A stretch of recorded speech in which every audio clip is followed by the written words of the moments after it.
The drama around the attempted arrest of the former CS Interior, Fred Matiangi, is becoming more interesting. The Commander-in-Chief of all the armed forces is William Samoei Ruto. As such, it is expected that he was privy to all this late-night drama that caused a lot of tension in the country. Those who are supposed to order this arrest are denying the knowledge of any information that Okengo Matiangi was supposed to be arrested. The Inspector General, Japheth Koome, has made it very categorical that he is not responsible for any orders issued to arrest Fred Matiangi. The DPP has also said that he has got no files that is implicating Fred Matiangi that could have led to this late night arrest. Kithure Kindiki is denying any knowledge, and so the country is asking what was happening in the dead of the night that disturbed the peace of the family of Fred Matiangi, the peace of Raila Amolo Odinga, the peace of Danstan Omari, and of course the peace of all Kenyans who are following very closely, as we thought that we are going back to the darkest ages of the Nyayo era. This is Fred Chando. Ladies and gentlemen, kindly support our channel. Subscribe, click the notification bell, and like our videos. I'm seeing a kind of U-turn because of the pressure that the government has been given. There is no way over 200 elite squad of the GSU could have gone to surround the current home of Mr. Fred Matiangi without the knowledge of all the security apparatus bosses. It is just impossible. Karen is such a place that people could not just, some strangers could not just walk and go to surround a home without causing an alarm. Because this morning, the police from the Langata station have gone there to inquire, and I understand that they are asking Fred Matiangi to give them the CCTV footages to show that actually there were people who invaded that home. If you ask me, from my very considered opinion, these arrests were made to test the waters. Number one, it was about the unity of the Azimio. Watch this video of the Kisii Governor Simba Arati, who is explaining that he was traveling home and he was past Narok. And then he got the news that their son was under siege, his life was in danger, and he had to come back in the dead of the night. And he's explaining that at some point, even though they were not reading from same political pages with the Fred Matiangi, but there comes a time when they need to work together.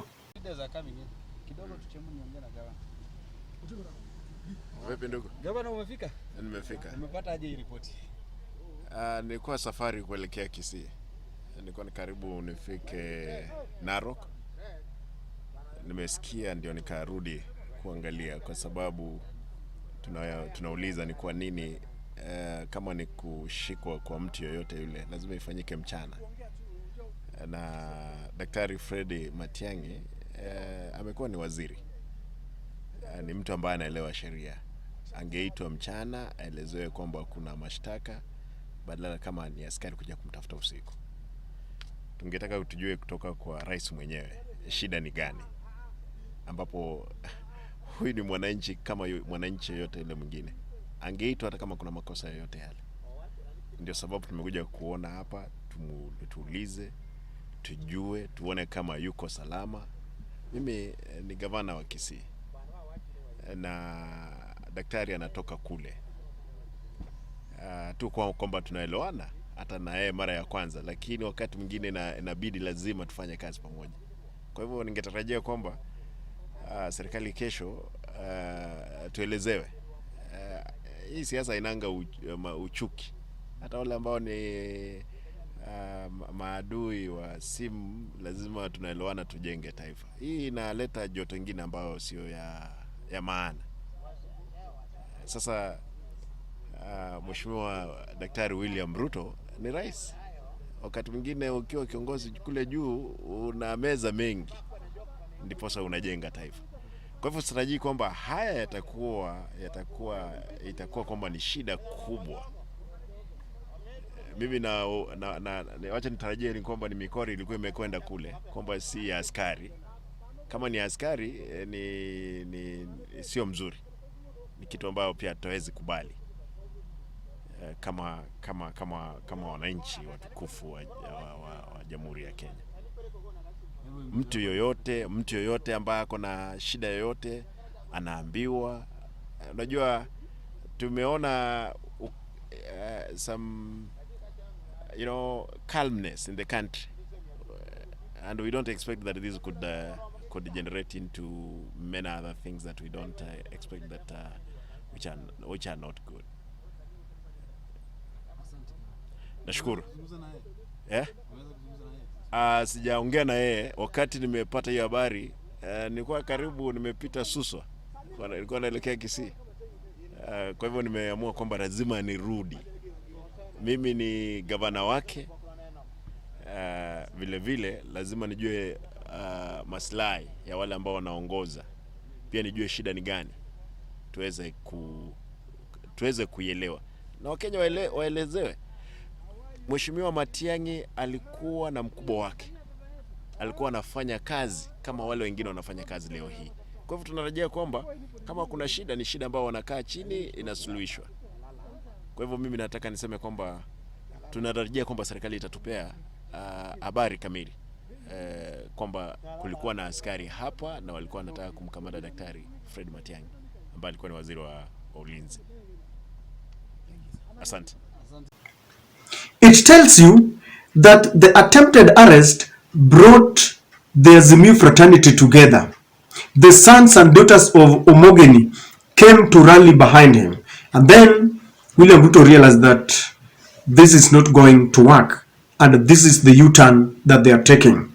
Raila Amolo Odinga, in that very night of the dead of the night, drove and went straight to Matiangi's home, and they took vigil. Dansan Umari was explaining that there were over 200 lawyers who were just placed. One funny thing and very shocking is that those people refused to identify themselves. They did not have any warrant of arrest. Begging the questions, what exactly was their mission? If they had succeeded in arresting Matiangi, could we be speaking another language? Ladies and gentlemen, what do you think? Because all the security apparatus are now claiming that they do not have the knowledge of what happened there. What is happening? And if we have policemen who went to Matiangi's home without the knowledge of the IG, without the knowledge of the DPP, without the knowledge of the president, what are we explaining to the ordinary mwananchi? Is the police being misused? Can 200 police officers just walk out of their stations and decide without any orders that now we want to go to Mr. Matiangi's home? Can it really happen? I think there is nothing that we are not being told here. And if you ask me, the William Ruto fraternity must go back to the drawing board. Because if they thought it was going to be easy, they have seen it all. It is something that is not going to be very easy. Because Danstan Umari has gone to court and he expects to be given anticipatory orders that should there be any attempt to arrest Mr. King Matiangi or any other former officers, public officers who are working under the Uhuru administration, then it must be done in a decent manner. They must be summoned and they will avail themselves in the courts where they will be wanted. If the policemen were not ordered by the IG, then who did it? If if the commander-in-chief of all the armed forces in Kenya did not know that we have an elite squad that was going to disturb a former state officer, then who should know? Because if the president does not know, Kithure Kindiki does not know, the IG does not know, then who is supposed to know? Does it mean that tomorrow, as an ordinary mwananchi, because you can imagine Fred has got some bit of security, yet some people can come to him claiming to be police officers and they want to search his house. What about an ordinary mwananchi? What if tomorrow they want to come for you? And then the inspector general will say that they don't know. What if Fred died in the process? What if they kidnapped him and we didn't know where he is? Because now the inspector general is saying that he is not aware. So who should we hold responsible? For example, if the police if the family of Matiangi would go to record a statement, who are we supposed to ask? I have seen Kithure Kindiki, the Minister of Interior, talking tough and giving us his achievements. But can we sit down and what those who we have given the responsibility to secure the Kenyan borders, denying any knowledge of mischievous security breaches in the country? Ladies and gentlemen, Dunstan Omari said that there were attempts of these officers to get into the house, plant some guns so that they can charge Fred Okeny Matiangi with in possession of illegal guns. You never know, it could be drugs.